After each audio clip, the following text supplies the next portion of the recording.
ঢাকা চিটাগাং সড়ক অনির্দিষ্টকালের জন্য অবরোধ করবে। থানা ভাঙচুর হয় নাই, মিথ্যা মামলা।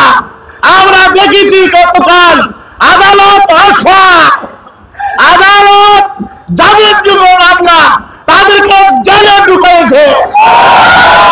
ওসি সাহেব আপনি চেনে রাখেন, আপনি প্ল্যান করতেছেন, আপনি নাকি আমেরিকা চলে যাবে, আপনাকে কোথাও যেতে হবে না। আপনার এই মিথ্যা মামলার বিচার হবে বাংলার মাটিতে। আপনার যাওয়ার কোনো সুযোগ নাই। আপনি জানেন সাবেক আইজি আব্দুল্লাহ মামুন সাহেব জেলে আছে।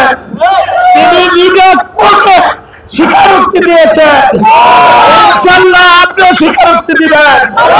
মিথ্যা মামলা করেছেন, আপনাকে ছাড় দেওয়া হবে না। আমি আরেকটা কথা বলতে চাচ্ছি, আমার মনে হচ্ছে কুমিল্লার প্রশাসনের চেইন অফ কমান্ড ভেঙে গিয়েছে।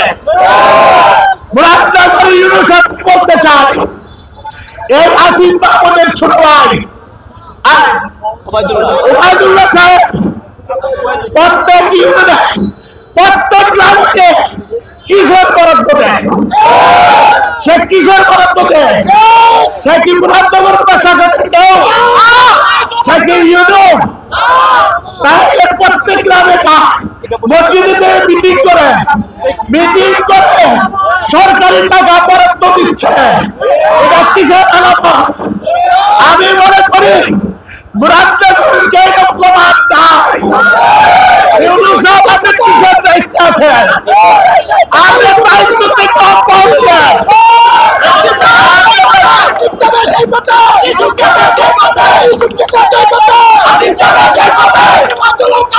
আপনাকে পরিষ্কার জানিয়ে দিতে চাই, মুরাদনগর সরকার 80 থেকে 90 দিয়ে আমাদেরকে কোন সরকারি কাজে আপনি রাখেন না।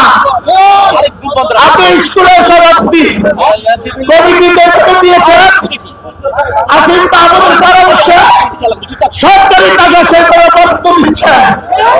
একটা পিচ্ছি মাধ্যমে টাকাগুলো বিতরণ করছে।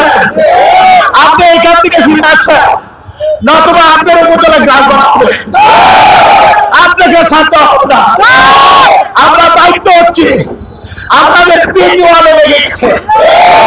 আরেকটা ঘোষণা দিতে চাই, যদি 36 ঘন্টার মধ্যে আমাদের যদি মুক্তি না পায়, আমরা ঢাকা চিটাগাং সড়ক অনির্দিষ্টকালের জন্য অবরোধ করব।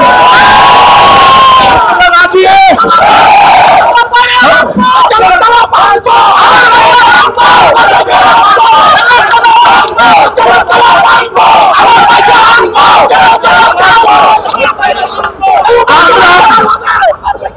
আমরা বসে থাকবো না।